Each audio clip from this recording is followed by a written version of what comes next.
So welcome everybody to the Charity Security Forum First Friday Forum here in July.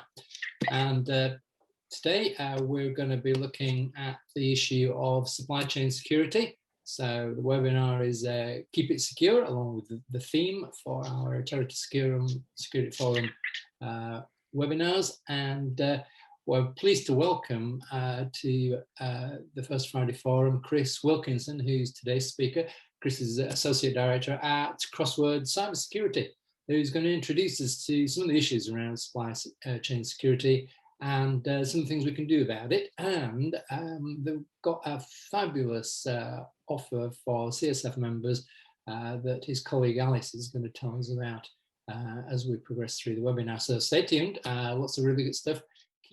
I'd like to introduce my colleague Alice, who's going to take you through the first part.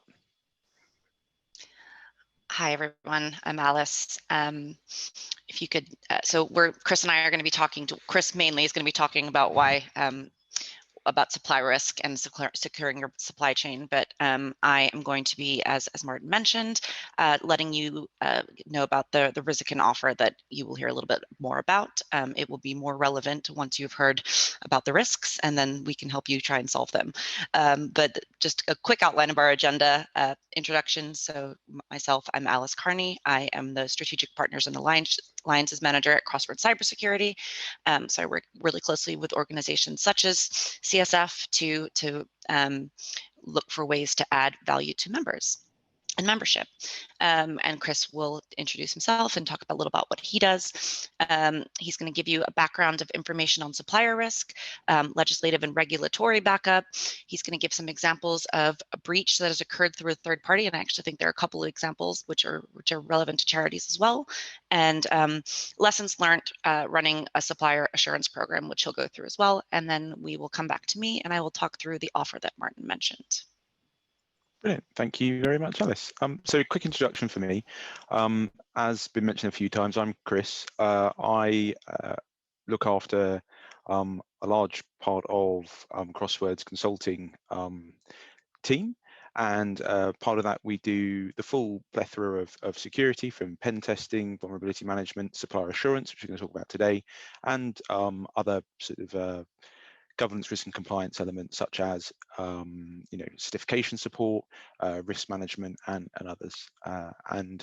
We'll chat about that right at the end when Alice does her offer. So a bit about me. I have been doing cybersecurity, information security consulting now for getting on for 8 years, and that was via a large company. So I've worked for 2 out of the 4 big 4, and also was independent for a short while. And I've worked on clients from oil and gas super majors, supported local and national government, telcos, defence contractors, giant insurance, and then pretty much everything between, from one-person organisations all the way up to large ones.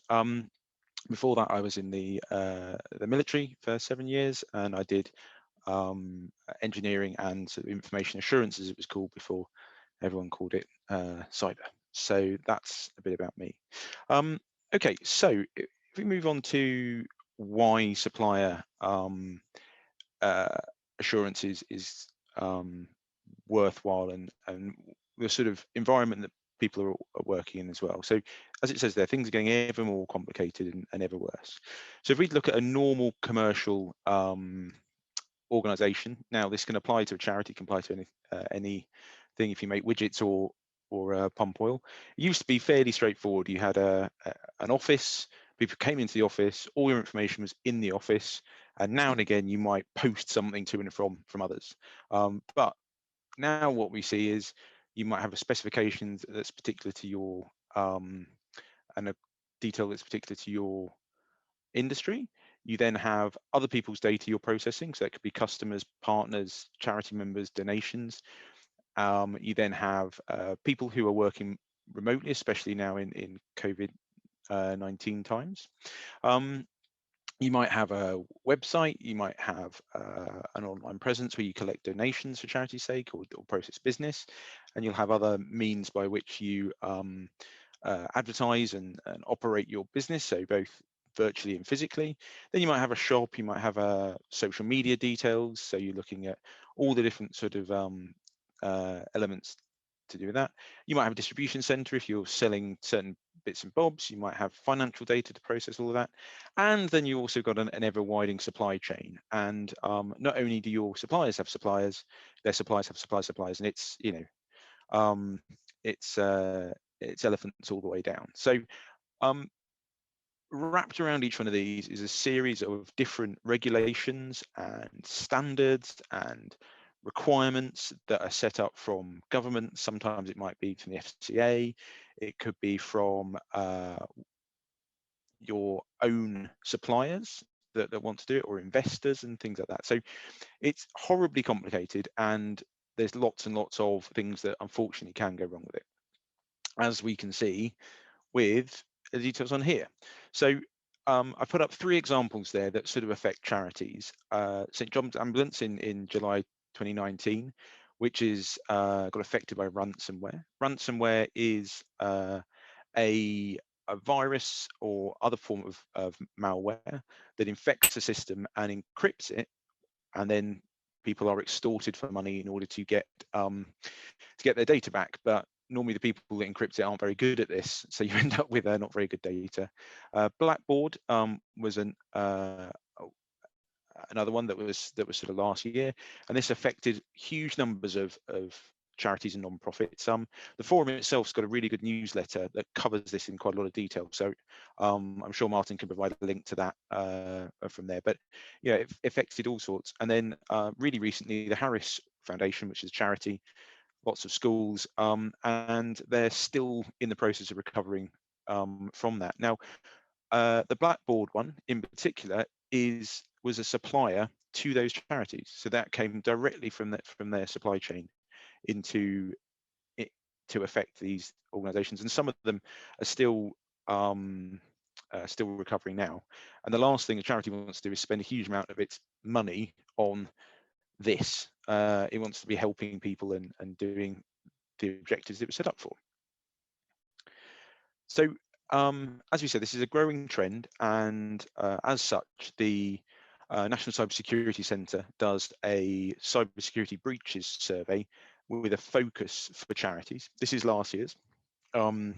This year's one's just come out, and they're really informative and worth a read. And as we can see on here, it's really, sadly, it is getting worse.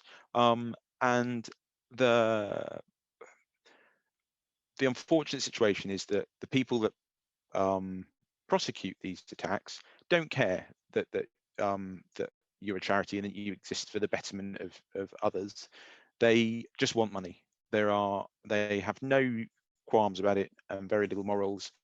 And you know, just because your charity is part of the the good guys, they don't care. They will come after you. And unfortunately, you can be a victim purely of a sort of drive-by attack where there's no sort of direct targeting, but you just get caught up with it. So interesting for this presentation is number 6 there. So it's looking at that stat. Now that hopefully will have improved. So I'll just give you a moment to read the information on there.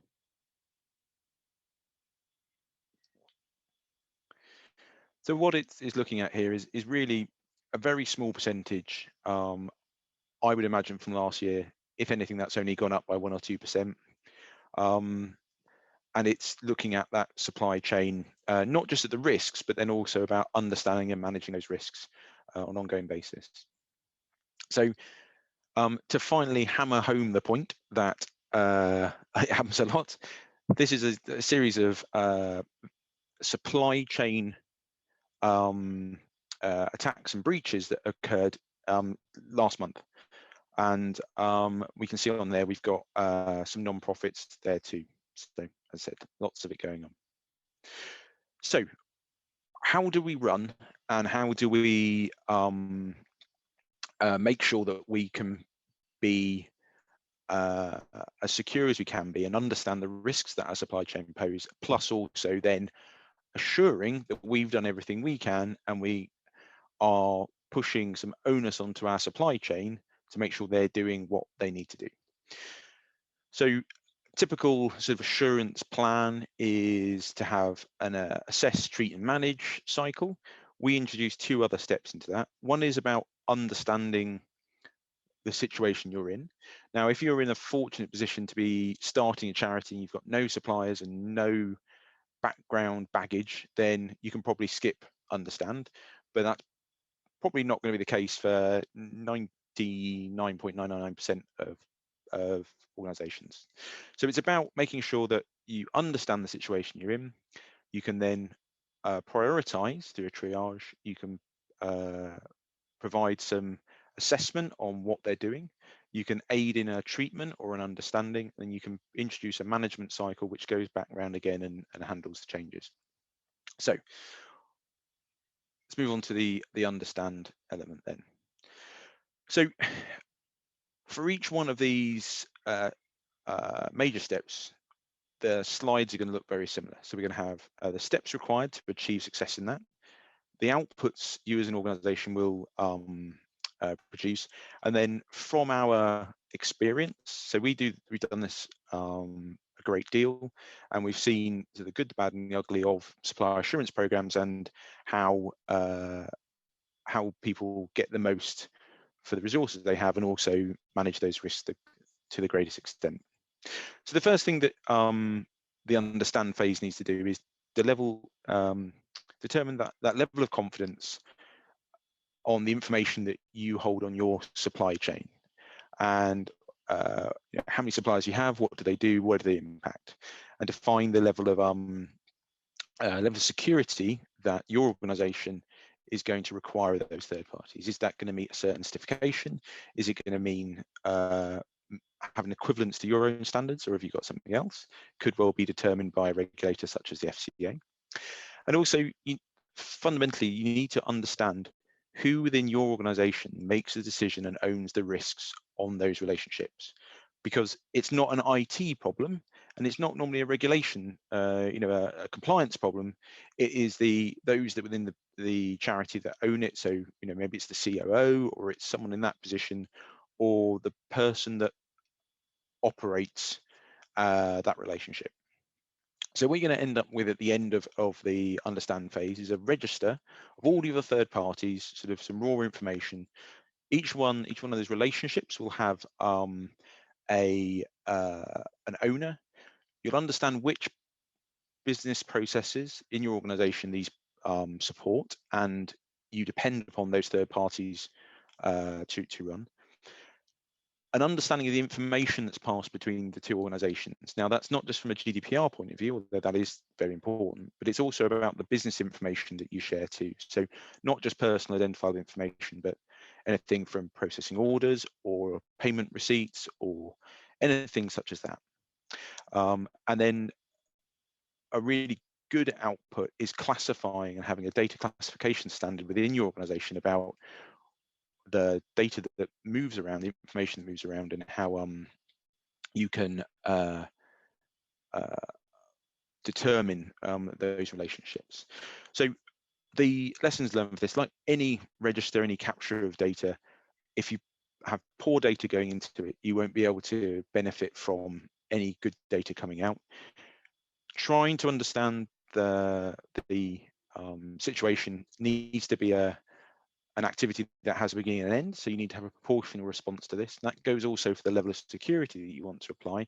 There's no point in applying a huge amount of security to someone who doesn't really have a vital relationship with you. So example may well be, and we'll come on to this soon, is that if someone runs the contract for cleaning your office, will probably be less of a higher risk from a security point of view than someone who runs, say, a data center that you operate. And what we must need to do is have all parts of our assurance process based upon risk rather than anything else. So this understand phase can be applied retrospectively, or as I said, if you are starting a new charity, new organization, it can be applied in the beginning too. Okay, so once we understand and we have our list of suppliers, what we need to then do is break them down into a series of groups using those security levels we determined before. So 3 works pretty well. Some organizations have 4, depending on if they've got a particularly large supply chain. So we need to look at those suppliers which are the strategic ones. So these are the real ones that hang the business together. And those, it could well be something like Microsoft or AWS or somewhere that you store your vital information. So, and then you've got the high risk ones, which are very important, but they're not the very small proportion of strategic. And then the lower risk ones, using that example again, somebody who owns the cleaning contract for the entranceway, for example. And as we spoke before, proportionality to this is everything. So if we going back to my sort of military past, a good quote is sort of, "He who defends everything defends nothing." That was Frederick the Great. Going along the adage that the older your references and the more German the better, from Military Staff College. But what we need to do is focus our effort and our assurance activities in those things that matter most. And from our experience, strategic partners, which form a very small part of your activity, tend to have this stuff done. So AWS, Microsoft, that sort of organization, because security is so fundamental to their business, they will have loads of security certifications and practices, and they can talk to you about everything. It is those organizations that sit in the middle tier, those high risk ones, that quite often pose the greatest threat to a business, because they maybe don't have a dedicated security team, or they might not have a certification, or they might not have their own assurance program. So a lot of organizations do have some form of triage or layering for their organizations, but a lot of them are based upon the spend rather than the classification of the information and the information flows they move around. So what we're going to end up at the end of this is a tiered list on that register, which will allow us to move on to the assessment phase and understand which are the ones we really need to focus on and which ones can we use. We can obviously are important, but don't need to be that focus. At this point, it's sort of worth talking about what does this. Now, from our experience, having a tool or some systematic approach to this normally will save you time, especially as if you've got a large supply chain, these things tend to become enormous spreadsheets with macros and all sorts of crazy things, which inevitably will break. So as we said, at the end of this triage, we can scope how much effort we need and then what we need to assess. So from our defined security controls and our risk ratings that were established in the triage phase, we have that inherent risk that those organizations, those suppliers, present to your charity or not-profit organization, and what they can do to cause you harm. However, we haven't considered the practices that they have in place, and also any safeguards that you've introduced to support you as well. So what we do within the assess phase is look at each of the third parties within each triage and apply a level of scrutiny depending upon the risk they pose. So the strategic ones will be greater and all the way down to the lowest. Now, some organizations select these controls based on a certification, such as ISO 27001 or Cyber Essentials or IASME. Some use an industry standard, so the FCA has one, PCI DSS, that sort of thing. It doesn't really matter what you use, it just has to be consistent and proportional against those suppliers.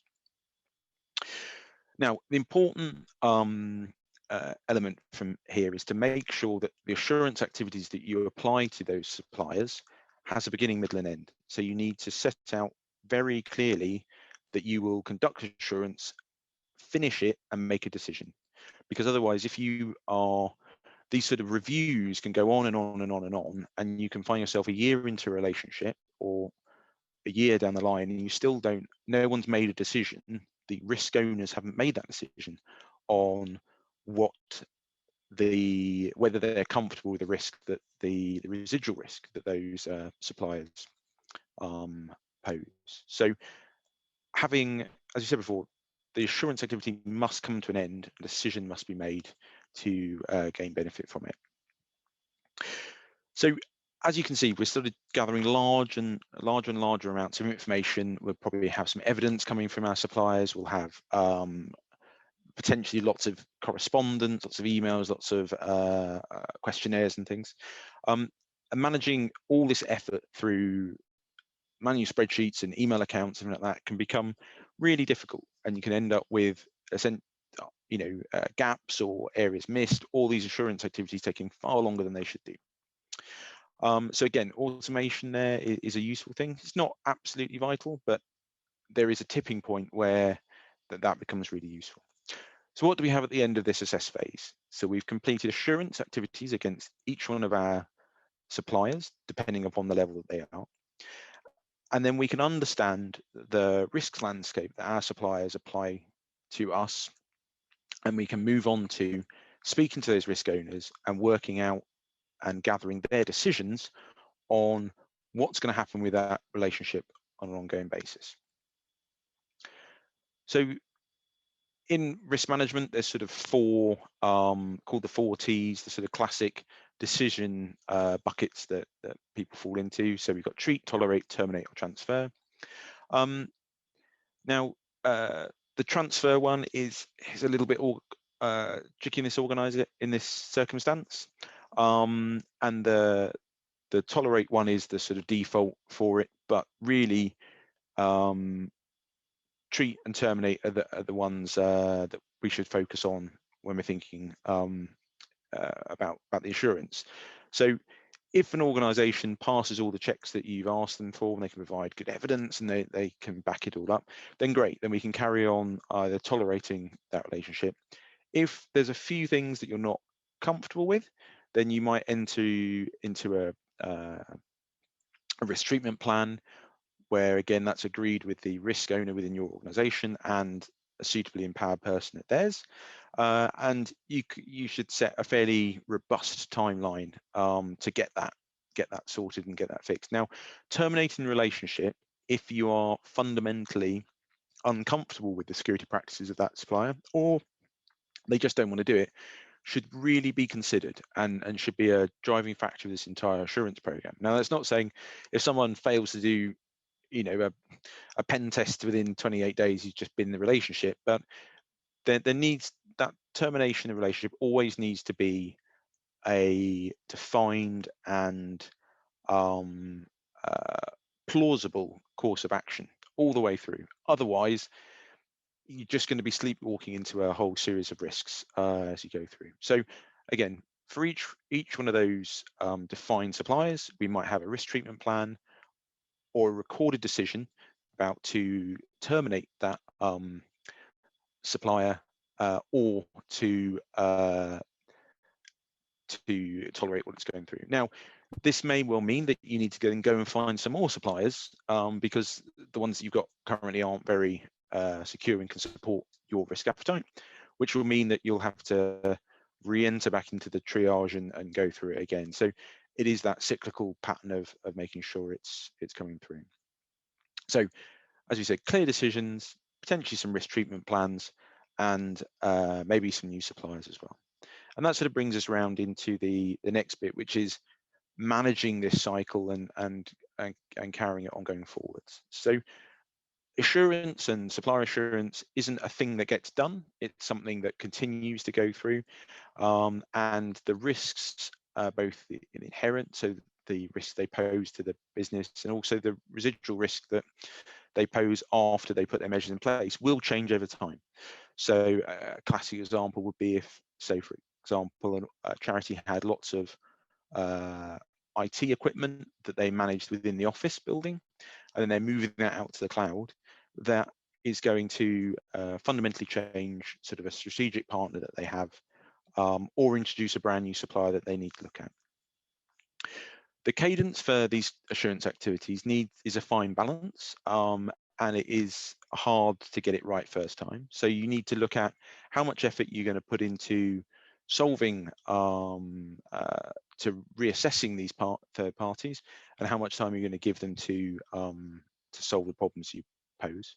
So sometimes people set a thing, so they'll look at their strategic each year and check maybe every other year for the high risk, and then sort of every 3 years, or on any form of significant change for the low risk ones. You can then start to produce some key indicators that can be used within the business, and also it allows you to answer questions if the worst does happen and a regulator, the ICO, for example, come and ask, well, what have you done about this? You'll have a really solid set of evidence that you can prove, and you can work through everything like that. So again, systematic approach is the real key here, and use of automation can definitely help in when the situation becomes ever more complicated. So sort of in summary, if we were to take 5 sort of key takeaways from this, you've got to have good data, and you've got to be able to interrogate that data well. A real solid foundation for this is proportionality and ownership, and the tight project management of those assurance activities is great, because you need to get on to the decision making, whether you're going to tolerate, treat, etc. And that's reinforced with the next one, that you should have a defined start and end point. Otherwise, these just become ever-going programs of work that never get anywhere, and people get bored and start questioning where you started in the first place. And the systematic approach is the best, leveling automation if you need it. And there is, as we said, there is a point where, depending on the size of the organization you have, or the amount of staff you have, that automated tools and things can really help you out to avoid any assurance gaps or missing anything. Great. So that's a whistle-stop tour of going through there. Going to ask Alice to run through the offer that Martin mentioned at the beginning of the presentation, and then we'll have a little chat, a little bit more from me, and then we'll be good to hear any questions you have. Thanks so much, Chris. Really, really useful and helpful. And I'm quite new to Crossword, so I'm constantly learning as well about all of this. I think we can all agree that this is an issue that affects all of us. But luckily, in addition to just, maybe making you even more nervous and scared about about managing your supply chain, we can also help you with that. So I've just popped into the chat a link, and if you follow it, it will take you to a sign up page, and it will also be in the newsletter as well for those other members who were unable to join today. And it is a link to use one of Crossword's flagship products, Risikin. Risikin is a third-party supplier risk management platform. Access usually starts from around 3,000 a year, so it's a really great offer because you're not having to pay 3,000 a year. And we're offering it to all of CSF members free of charge, and the offer is valid for as long as you stay members. So it's not like for a year or for 6 months. As long as you're a member of CSF, you will have access to the Risikin platform, which is a really, I think, great reason to stay a member. So, after you've registered, you will have the choice of 3 cybersecurity supplier management assessments, and these are based on the recognized standard. So it will either be Cyber Essentials, which is basic, IASME governance, which is medium, or ISO 27001, which is high. And the first 20 people who register will actually have access to all 3 levels of the assessment. So even more reason to go to that link now and to join. So what will you get from this? You'll have your own branded platform that can be used to send online assessments to all your suppliers and third parties to assess their security posture. You can run up to 60 assessments a year, so that's about 5 assessments a month. And following these assessments, you'll have an automated reporting and supplier scorecard. So you will have a 360 look at where those risks are, which suppliers are high risk, low risk, etc.